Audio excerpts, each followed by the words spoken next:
Is it time for recess yet? I'm so glad you found time to join us here on the Child Care Director's Chair, where Erica Sacoccio shares her best practices that she's refined through her passion of directing childcare centers over the last 23 years. From parenting interaction, systems to save you time, money, and stress, to profitability. She shares it all from the Child Care Director's Chair.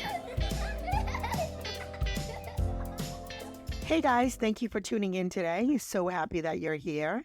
And if you are like most childcare administrators at this time, you are working on ensuring that your little ones have everything that they need for a fun and educational experience. So I have put together a comprehensive checklist of essential steps that will help you provide adequate resources and materials for your child care center or a school age program, because I never want to forget about my school age folks. This podcast is also for you. So I want to make sure that you are included in every kind of way. So with that being said, I would say you really need to conduct inventory. You want to ensure that your childcare program is well equipped to meet the needs of every child in your care. So assess your current inventory. Start by evaluating the resources and materials you currently have in your program. Take note of what is available and what needs to be replenished and what might be missing altogether. And a great way to do that is if you categorize and prioritize. When you divide your inventory into different categories such as art supplies, educational toys, books, outdoor equipment, you get the gist. Prioritize the categories based on their importance and relevance to your childcare program's curriculum. Certainly, if you're a STEM program, you might be very heavy on the math and science materials. If you are a nature-based program, you may have many more natural-based materials in your program than some other programs. So make sure that you have what you need that matches your teaching philosophy and the curriculum that your teachers will be implementing daily. You want to really make sure you identify any gaps. So once you have categorized your inventory, identify any gaps in areas where resources are lacking. And this will really help you determine what needs to be added or replaced to ensure a well-rounded learning environment. I find that for some reason at our program, one of the areas that often has to be addressed in my toddler rooms is my books. So it doesn't matter how many indestructible books I buy or hardcover books. For some reason, those toddlers, my little friends, know how to decimate my books. So that's something that I have to replenish almost as often as I do my art supplies. So look at anywhere that you really feel like you're really missing in your classrooms. You want to research and check out the sources before you purchase. You want to make sure that you find reputable suppliers and vendors that offer high-quality resources and materials for your program. I look for suppliers that provide age-appropriate and safe products. I really like Lakeshore. I really like Discount School Supply. I also like S&S.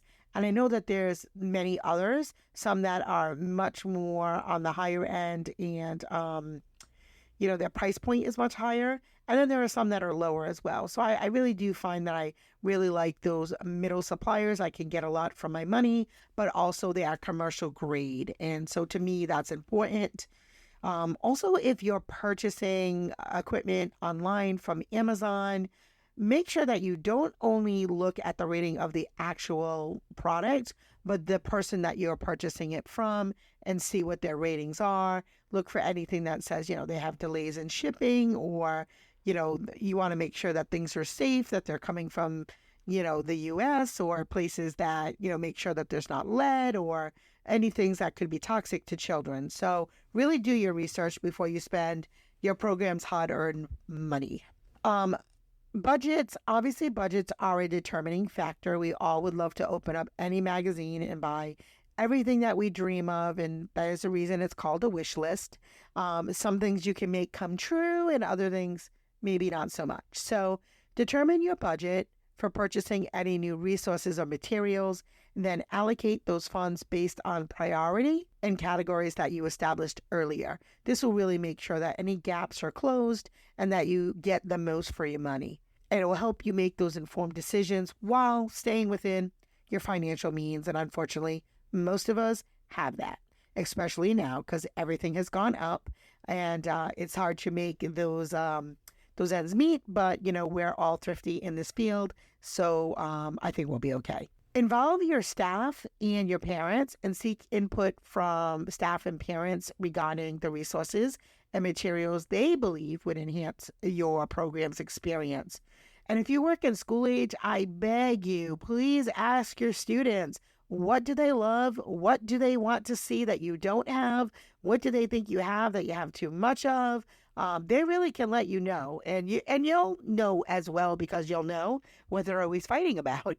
So maybe you need 5 more, computers. So think about that. But their insights can really help provide valuable guidance and ensure that you are catering to the needs and the interests of the children. And of course, your staff, who, have to put together a wonderful curriculum to make sure that the children are thriving. And they can't do that without your help and support, administrator, owner, board, whoever makes those decisions at your program. Then you want to go ahead and make a shopping list. Create a comprehensive shopping list based on your identified gaps, the suggestions from your staff and parents. Include your quantities, specific items, and any additional notes to streamline the purchasing process.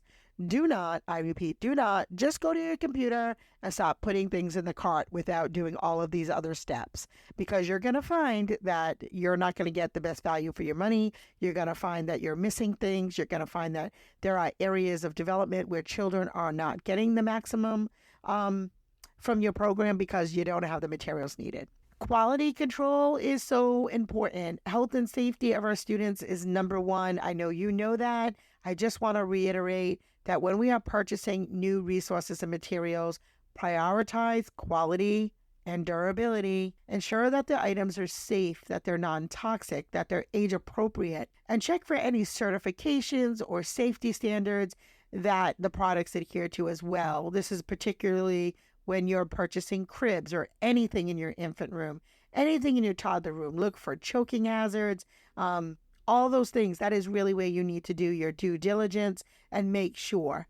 So I do know that sometimes when we buy things that they are a little on the pricier side, as we talked about with budgets, but I want you to really do the math, because I have had countless teachers and some directors who will go to the dollar store and buy the dollar store buckets. Now, I'm all for saving a buck, and I'll buy paper at the dollar store. I'll buy rulers at the dollar store. There'll be things that I'll buy at the dollar store. But I can assure you, when I buy buckets, although it drives some people crazy, that I might spend $5 to $7 on a bucket, I have buckets that have lasted me 10 to 12 years.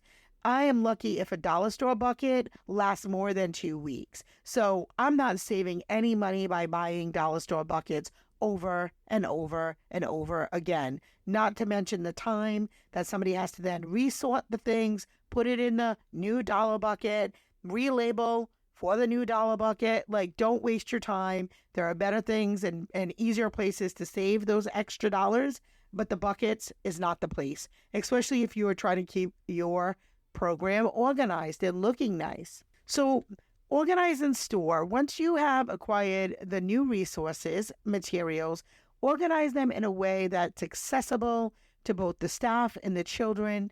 Proper storage and labeling will help maintain their longevity and ensure that they are readily available when you need them. Regularly update and evaluate, because periodically you need to really review your inventory and reassess the needs of your daycare or childcare or after-school program, or whatever you call it, early learning program, whatever you call your program. Make sure that you are evaluating. Children's interests and educational requirements change over time. So it's so critical to stay updated and make sure that you make any necessary adjustments to your resources and materials. So I feel like if you use this checklist, as I have for many years, it can provide you with adequate resources and materials for your program. Create that environment that fosters learning, creativity, and fun. Your little ones will thrive. Your parents will be happy. Your teachers will be happy. And everybody will know that you are committed to the children's development. So that's it for today's Child Care Director's Chair. Thank you so much for tuning in. And please leave us a review. It really does help. We appreciate you and the early childhood and before and after school and leadership community. Thank you for all you do for students. Have a great day. Well, all the cute little kiddos have been picked up and it's time to go home. And that'll do it for another episode of the Child Care Director's Chair. Please leave a review so Erica knows the information is helping you to manage and improve your childcare centers. Remember to subscribe to get the latest episode from Erica's Child Care Director's Chair.